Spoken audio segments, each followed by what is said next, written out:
Welcome back, everyone. If you are new to the topic of the firmament, before you watch this video, I suggest you go and watch some of our other videos about the firmament, what it is, how it moves, if it moves, where is it founded, and where is it in the Bible? What is it? What is it exactly? How long did it take to create it during the creation story and all of that? There's a lot of really cool things that go into the firmament, so it's good to understand what it is before you watch this, but you don't have to. You can kind of follow along. If you have a general idea of what it is, that's okay. You don't have to be an expert in it. But I was revisiting something that I came across a few years ago when looking into what's out there beyond where we're allowed to explore. Of course, we know it's not an edge that you fall off of, but it is actually a firmament, the expanse that is founded on the waters. How deep it goes? Does it wrap all the way around? So many questions we could ask about the firmament. We really just don't know. We just know that Psalm 19:1 was correct when it said it reveals the Father's handiwork. He did a great job placing the stars where they are, and the moon and the sun, for signs and for seasons. That's what they're for. There was a prophecy in Enoch that the chief stars would, of course, leave their orbital paths and be used to deceive mankind, like they have. So lots of cool things there. But revisiting this old Encyclopedia Americana, I wanted to get to the bottom of it because it's one of those things that you just hear and you go, wow, that's really cool. But surely, there's not much to it other than somebody saw this dome that was 13,000 feet high in Antarctica. So nothing to see there. We can't go there, so we just kind of moved along. Can't really explore that far, especially where this thing is located. But where it's located and some of the things I've come across make this story quite a bit more interesting. As you see here, this is from a video clip that was filmed a few years back, and a man recently put it on Facebook and it gained some steam. His name is Terry Riker. I'm going to try and track down the original video that a young lady shared and was flipping through this, and I hope I find it because I watched it the other day. I'll have to go through my history and link that in the description. But it says here, when these people back in the 50s were exploring Antarctica, this was around the time of the Antarctic Treaty and NASA forming and all of the things that happened that are pretty crazy, like Operation Fishbowl and all of that. They had these flights that were taking place, and they were going from New Zealand to McMurdo Sound on December 20th, 1955, and it says they made exploratory flights over unknown parts of the continent until January 18th, 1956. So about a month worth of flying over the continent here, and it says when they returned to New Zealand, these flights proved the inland areas to be featureless in character, with a dome 13,000 feet high at about latitude 80 south and longitude 90 east. And if you're not familiar with latitude and longitude, here's a really quick breakdown. You have positive numbers and negative numbers. Positive are north, negative south. Okay, 0 is the equator, and as you go south, the numbers get higher. North, they also get higher. The only difference is there's the negative and positives. So around 80 south, so somewhere along the bottom here where the flat maps cut off Antarctica, and then it said longitude 90 east. So you have somewhere around here is where that dome would have been. And if this was wrapped around, like a flat earth map, you could kind of imagine that. When I first saw that, my imagination running wild, I pictured something about like this. This here is an actual picture, and I imagine just this, sort of dome-like structure, maybe not coming up like this, more like going outward, out towards, the water that it's founded on. Could have been like a very gradual slant. I don't picture it being like this really tall dome-like structure that a lot of people see. I picture it being more of a gradual slant, but that's just me. I don't think that it's going to be like this huge, snow globe type of thing, because if it was, we would definitely see a lot more of the sun and moon for a lot longer, depending on how the Father designed all of that with the elevations. There's just so many mysteries. We will find this stuff out as we go there and see the Father ourselves and are reunited with our family forever. Our final family reunion. It's going to be great. Hope you're there. Now, looking a little deeper beyond the word dome and my imagination, I found out that they now say there are places in Antarctica named Dome. There are three that I found. There's Dome A, Dome C, and Dome F. And I thought, well, maybe they flew over there and there was a literal dome there, some sort of 13,000-foot dome. I want to find pictures of this thing. What's up with this? I should be able to look on, Google Maps and find them. Not as easy as I thought, and it gets kind of weird. Dome A is not like, oh, we found the first one, let's call it Dome A. It's actually A for Argus, Dome Argus, and it is around, they say, that 13,000 feet mark.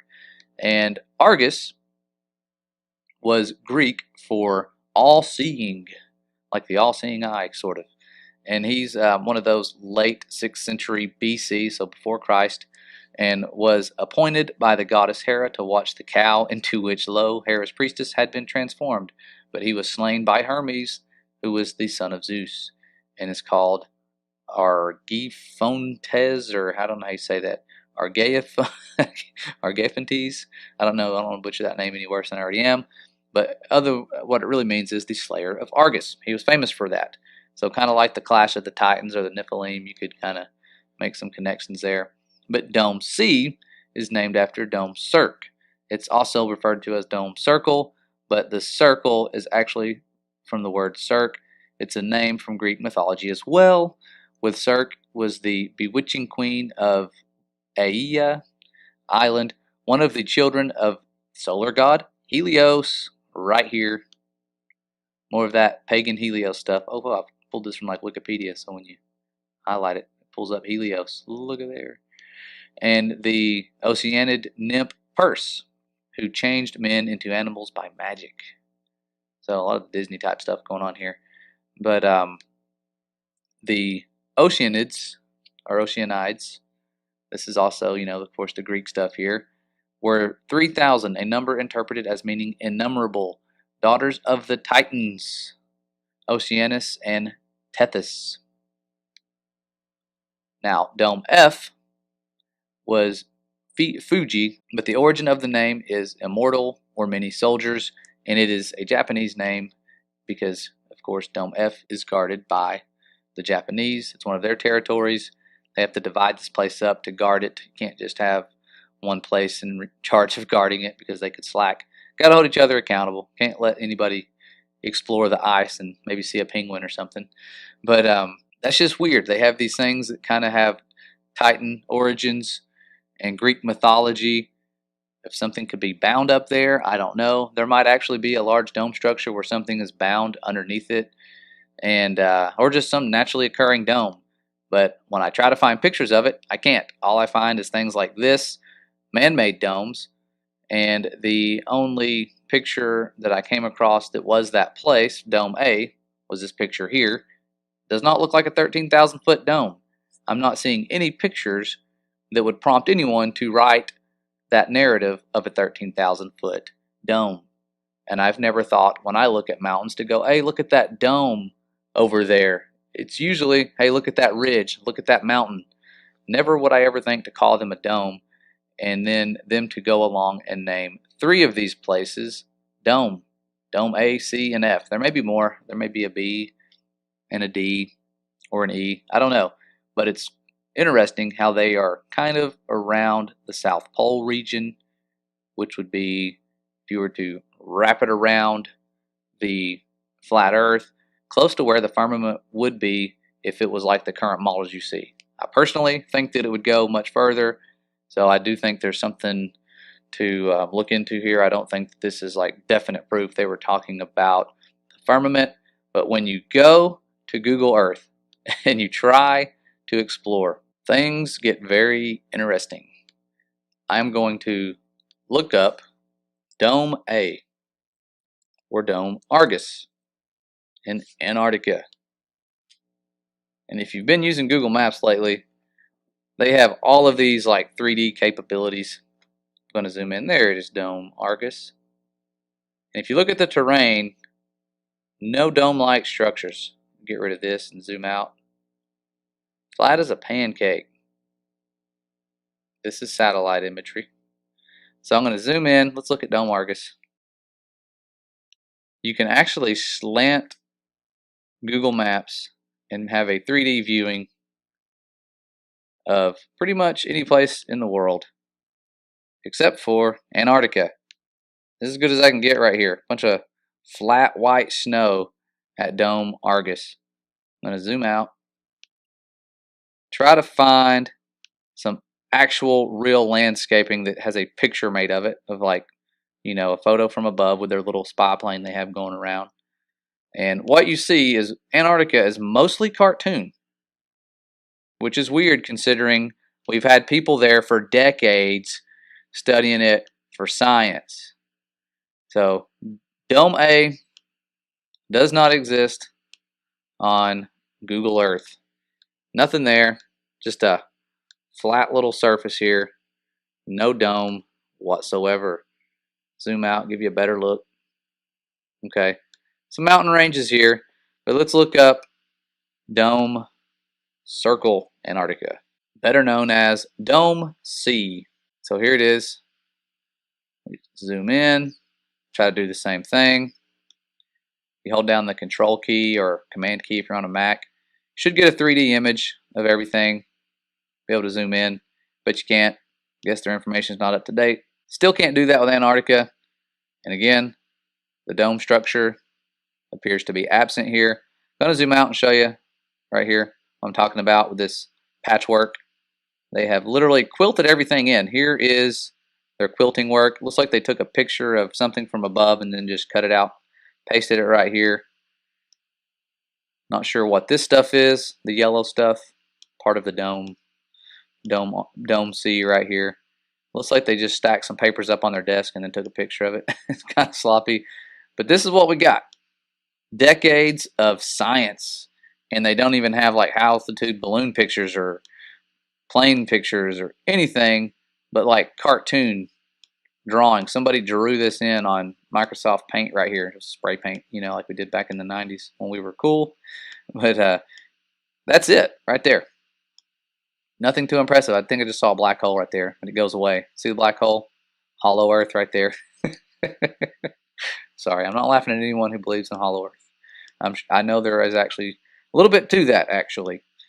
From what I've seen, possibly lots of underground tunnels and things. They want us to believe it's a hollow sphere, which would be pretty cool. But weird when you look at this place here and all the places in Antarctica. You get nothing elevated, nothing that's beyond the 1980s computer animation here. Now we're going to look at Dome F. I don't think I've done this yet, so this is you guys doing this with me for the first time ever. Maybe we'll find something. Maybe we'll find an actual dome here. Maybe not. Oh, there's Dome F. Kind of looks cartoony. Let's see. I'm zoomed way in. Dome F. I'm not seeing anything. Zoom way out. Yep, not seeing anything. Zoom way back in. And that's what you get with Antarctica. If you look around, it gets weird. There is nothing but cartoons. Don't waste too much time doing this. You're not going to find much of interest. No real landscape until possibly like around the shorelines. You might find some stuff that looks kind of real, but it's always just patched together worse than any other maps you've seen. I mean, look at this. It's like, I don't know, green, white, like nothing matches. And they have thousands of satellites. Why don't they launch satellites from here? Because Earth is moving upward at that exploding 490,000 miles per hour. You would think this is where they would launch from, and it would also get them through the donut hole of the Van Allen belts. But you can't go down that far to the South Pole. When you try, you can, but it stops. You can't circumnavigate, even on Google Earth. Watch this, north to south, boom. It just is annoying because it stops every time. You try to go north, same thing. East to west, oh, you can circumnavigate pretty well. not north to south, not even on a globe. So nothing to spend too much time on. You won't find a whole lot. They just keep it like really animated, so you get bored with it. You just see a lot of white flat snow, and that's pretty much it. None of the stuff that Admiral Byrd seemed to be talking about with all the mountain ranges not covered with snow and all of that. I don't see much of that. Maybe I'm just zoomed out too far, but everything seems to be white and covered with snow to me. But with global warming, you would think it would all be melted by now.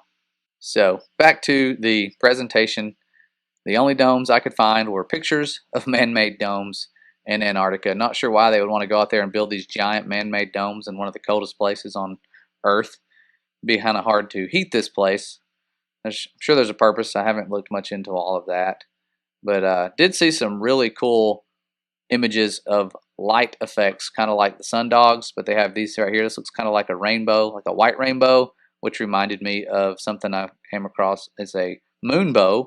Did not know those existed, but very rare, a moonbow. And to catch them on camera, it means you have to have like a really fancy camera handy when you see one of these things because they're that rare. But lots of cool images of Antarctica with the sun dogs that pretty much reveal what we already knew, the firmament above us. Not something you would see, not just your typical circle around the sun or the moon. They always get far more spectacular. I know it's much colder there, but lots of illusions here. Floating mountains, false horizons, like we see over here where it's warmer.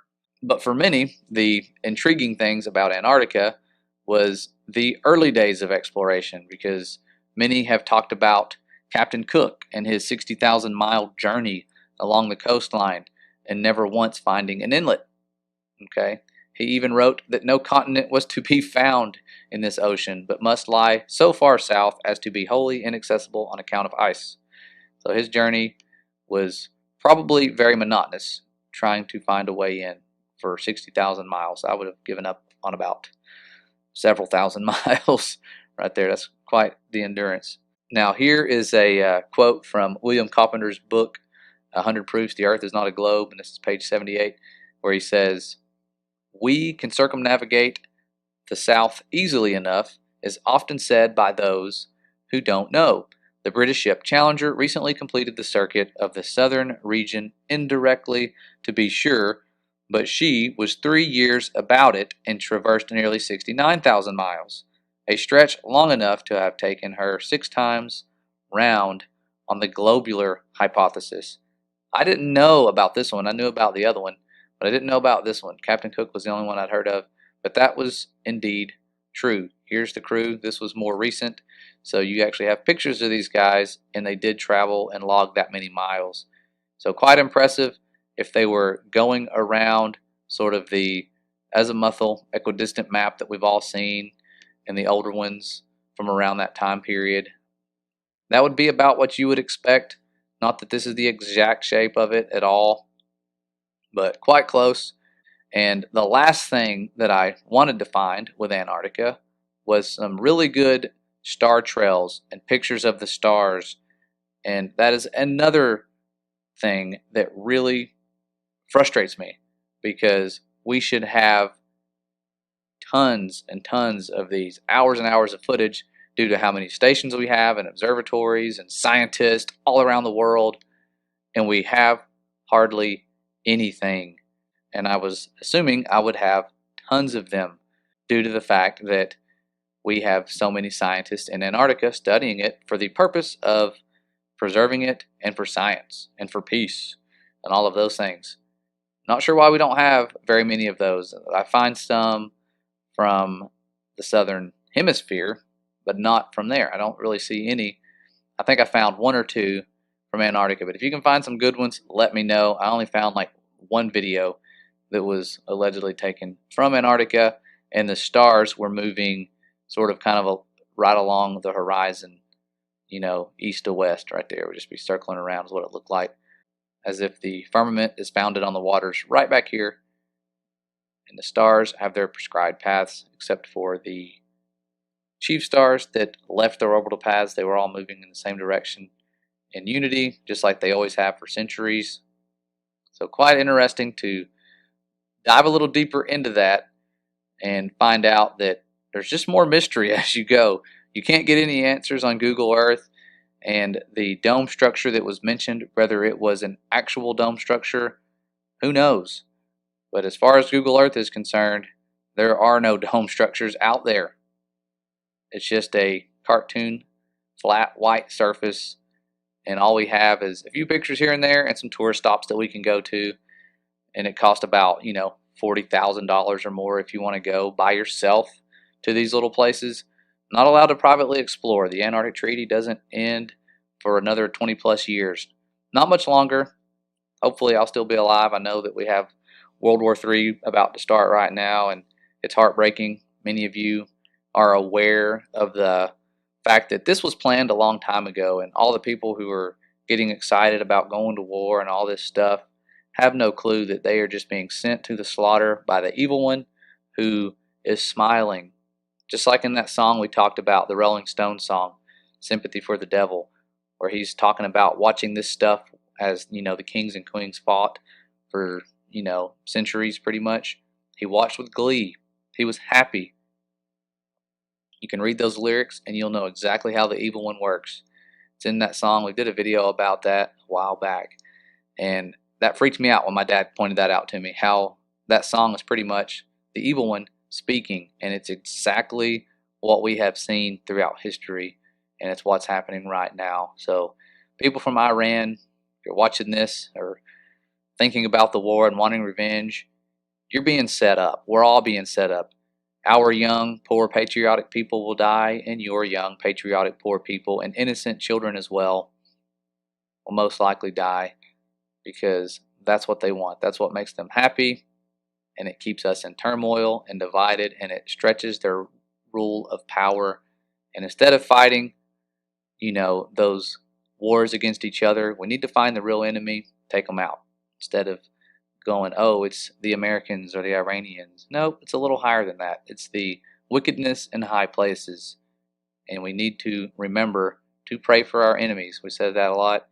Pray for your enemies, even those who are blinded by the powers of darkness. Anyone who's operating into that or born into that is so deceived, they don't see a way out.